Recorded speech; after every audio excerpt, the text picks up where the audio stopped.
हे dear lovely subscribers, कैसे हैं आप लोग। आई होप आप सभी अच्छे होंगे, स्वस्थ होंगे और मेरे ही मैसेज को, मेरे मोटिवेशन वाले वीडियो को आप लोग पसंद कर रहे होंगे। तो चलो, हम आज का जो टॉपिक लेकर आए हैं वो है creativity checklist, 10 tips for feeling inspired by Pooja. First है, टेक ए वॉक आउटसाइड। अगर आपके पास क्रिएटिविटी बूस्ट करने का कोई जरिया नहीं है तो आप बाहर जा सकते हैं। Get outside and clear your mind. Exercise and fresh air will give you new energy. अगर आप बाहर जाएंगे तो आपका माइंड फ्रेश होगा। थोड़ा सा एक्सरसाइज और फ्रेश हवा लेने के बाद आपको नई एनर्जी बूस्ट होगी और आपको बाहर की इन्वायरमेंट में काफ़ी ज़्यादा अच्छा लगने वाला है। Walk in a different places.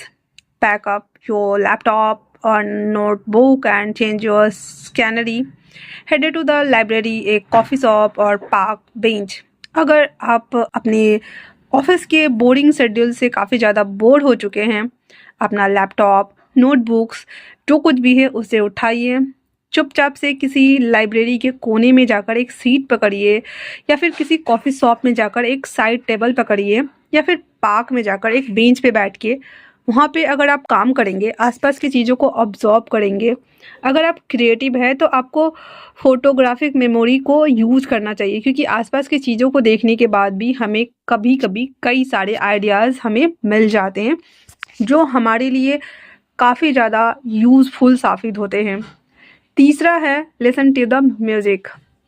Sometimes it's nice to walk in quiet, but other times listening to music might do you wonders. Switch between genres. कभी कभी क्या होता है कि हम एक ही टाइप का खाना खा के, एक ही टाइप का काम कर करके, एक ही डेली रूटीन 9 to 5 AM वाली जॉब करके थोड़े से बोर हो जाते हैं, थक जाते हैं। लाइफ में थोड़े से किक, डोपामिन हिट्स चाहिए होता है। तो उसके लिए हम क्या कर सकते हैं, अलोन टाइम में सूदिंग म्यूजिक सुन सकते हैं जो कि 40 हर्ट्ज के आसपास का हो। 8D म्यूजिक को कनेक्ट कर सकते हैं, अपने जॉनर को थोड़ा सा चेंज कर सकते हैं। जिस टाइप की हम म्यूजिक सुनते हैं थोड़ा सा इधर उधर करके, जैसे कि अगर कोई इंग्लिश गाने सुन रहे हैं जिसमें शोफी हो गया, सोलो हो गया, तो हम हिप हॉप सुन सकते हैं, हम बॉलीवुड सुन सकते हैं। ऐसे थोड़ा सा चेंज करके सुनने के बाद हमारे माइंड को थोड़ा सा डोपामिन हिट मिलता है और हमें उनमें से, म्यूजिक में से वर्ड कलेक्ट करने को मिल जाता है। That's like listen to the music. Fourth point है, take a break. If you are feeling stuck, don't force it. Check Facebook, read the paper, get a snacks, allow 15 minute to distraction. जैसे कि मैं हमेशा कहती हूँ, अगर आप लगातार 1 आवर्स तक काम कर रहे हो, आपको 5 मिनट का टाइम बनाना चाहिए। अगर मान लो कोई स्टूडेंट है तो 3-4 घंटे की पढ़ाई होती है, हर आधे घंटे के बाद 5-5 मिनट का विराम दो। इसे पोमोडोरो टाइम स्पेंड टाइम बोलते हैं, इसको टाइम मैनेज करना कहते हैं, जिसे पोमोडोरो ऐसे बोला जाता है नॉर्मली। तो 5 मिनट का टाइम अपने लिए दो, उसमें आप कुछ अलग चीज़ें कर सकते हो। उठ के पानी पी सकते हो, विंडो के पास जाके थोड़ा सा फ्रेश हो सकते हो, बॉडी स्ट्रेच कर सकते हो। और अगर लॉन्गली 1 घंटे, 1.5 घंटे, 2 घंटे का वॉक कर रहे हो तो 15 मिनट का टाइम दो। उसमें आप फेसबुक चेक कर सकते हो, पेपर पढ़ सकते हो, बाहर से जाकर स्नैक्स खरीद के ला सकते हो, ये कर सकते हो। तो आपको थोड़ा सा ब्रेक लेना चाहिए। फिफ्थ पॉइंट है, spend time with different people. Get inspired by surrounding yourself with a variety of people from all walks of life. Catching up over lunch might spark a new idea or give you new insight. जैसा कि मैं हमेशा करती हूँ, अगर आप creative field से belong करते हैं, आपकी क्रिएटिविटी लैपटॉप के ऊपर दिखानी है, बॉस को दिखानी है, कोई प्रेजेंटेशन आपको उनको दिखाना है, तो आपको क्या करना चाहिए कि कभी कभी क्या होता है, एडिटिंग में या कोई कंटेंट का आइडिया अगर हमारे दिमाग में नहीं आ रहा है तो हमें ना आसपास की चीज़ों को देखना चाहिए। आसपास के लोग जो होते हैं ना, वो हमें कहीं ना कहीं से कुछ ना कुछ हिंट्स देते ही हैं जो हमारे लिए यूज़फुल साबित होता है।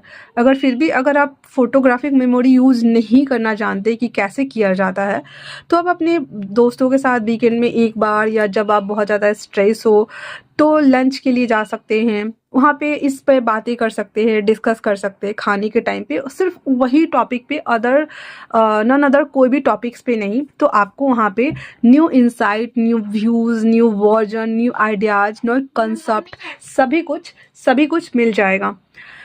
एक्स्ट्रा है, learn something new. New experience and challenge can boost creativity. हमेशा ना हमें अपने से जो हमारे आइडल हैं, इंस्पायर्ड लोग हैं, जो हमारे सराउंडेड पीपल्स होते हैं, उनसे चीज़ों को सीखना चाहिए। अगर उनके काम करने का तरीका, बैठने का सलीका, बॉडी गेस्चर, जो उसने काम करने में वो बूस्ट डालते हैं, टाइम मैनेजमेंट करना, ये सारी चीज़ें ना हमें सामने वाले को देखकर सीखनी चाहिए, क्योंकि ये सारी चीज़ें, स्किल्स हमें कहीं ना कहीं लाइफ में किसी न किसी मोड़ पे काम अक्सर आती है। ज़रूरी नहीं है कि जो चीज़ों को हम ऑब्जॉर्व कर रहे हैं, सीख रहे हैं, वो क्यों हमारे लाइफ में इम्प्लीमेंट हो जाए। कभी कभी थोड़ा सा टाइम लगता है, बट वो काम आती है। तो न्यू स्किल्स डेवलप करें, बायोग्राफी पढ़ें, एक्सरसाइज करें, न्यू गेम्स खेलना स्टार्ट करें। थोड़े से अपने लिए जो वर्कहॉलिक पर्सन होते हैं, उन्हें गेम्स खेलना चाहिए, एक्सरसाइज करना चाहिए। न्यू स्किल्स को डेवलप करने के लिए न्यू कोर्स ज्वाइन कर सकते हैं, न्यू लैंग्वेज लर्न कर सकते हैं। बहुत सारे एक्स्ट्रा चीज़ें होती हैं जो आप कर सकते हैं और खुद को इम्प्रूव कर सकते हैं। 7 है brainstorm and keep an idea journal. Scribble every thought you have on a blank sheet of a paper. Blank sheet of a paper. It will clear your mind. Keep all those ideas in an idea journal for future reference.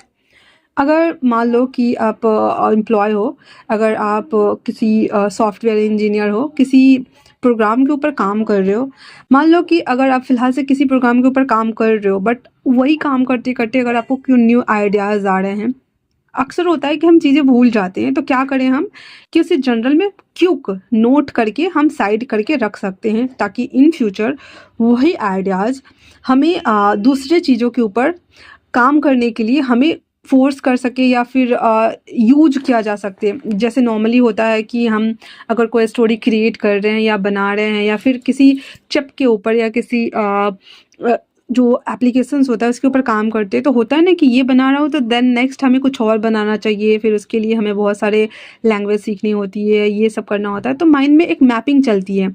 तो उस mind mapping के time जो हमारे brain storm में फूटते हैं ideas, तो उस idea को वेस्ट नहीं, ज़रूरी नहीं है कि 400 आ रहे थे 400 यूज़फुल हों, पर 400 में से 200 यूज़फुल तो हो सकते हैं ना।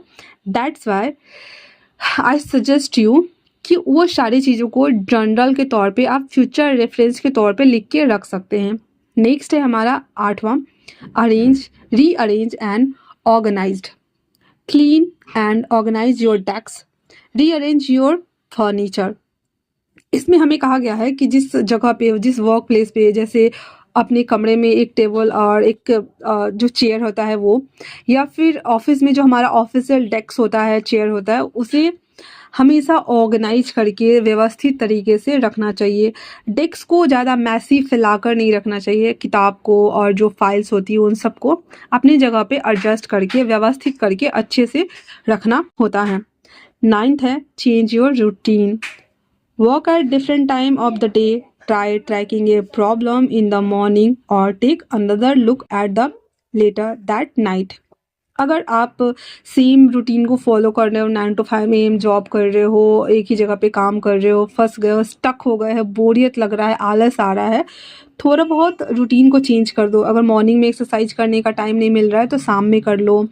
हैबिचुअल वर्कआउट हो रहा है तो रात का खाना थोड़ा सा कम कर दो। और ज़्यादातर कोशिश करो कि फ्रेश एयर लो, माइंड को रिफ्रेश करो, फ्रेंड से बातें कर लो, कभी फैमिली से बातें कर लो। तो थोड़ा बहुत चेंज को, रूटीन को चेंज करो। कॉलीग के साथ में जो अच्छी बॉन्डिंग बनानी है तो उसको कभी कॉफ़ी गिफ्ट कर दो। कुछ कुछ चीज़ें होती है जो हमारे डेली लाइफ को इफ़ेक्ट करती, छोटी छोटी चीज़ें से लोग खुश हो जाते हैं। तो ये सभी चीज़ें ना हमारे लाइफ में इफ़ेक्टफुल होता है, तो हमें ये अप्लाई करना चाहिए। Last not the least 10 point है प्ले।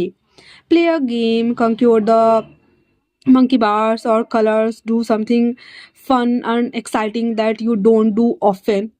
अगर जिन लोगों को गेम्स खेलना पसंद है वो गेम्स, जिनको गाना गाना है वो कैरियोको जा कर के गाना गा सकते हैं, या फिर जिनको डांस करना है वो डांस कर सकते हैं। ज़रूरी नहीं कि ये सारी चीज़ें ही करी जाए, आप इसके अलावा भी बहुत सारी चीज़ें होती है जो क्रिएटिविटी को बूस्ट करती है और आपको अच्छा फीलिंग्स दे सकती है। तो आप इन सारे जो 10 पॉइंट्स मैंने अभी आपको जस्ट बताए हैं उसे अपनी लाइफ में अप्लाई कीजिए। ज़रूरी नहीं कि जो मैंने गेम्स बताए हुए हैं, अगर आप बैडमिंटन खेलते हो बैडमिंटन, गोल्फ खेलना आता है गोल्फ, चेस, कुछ भी मास्टर हैकिंग गेम्स को पकड़िए, लैपटॉप या कंप्यूटर पे या गेमिंग पार्लर में जाकर गेम्स को खेल सकते हैं।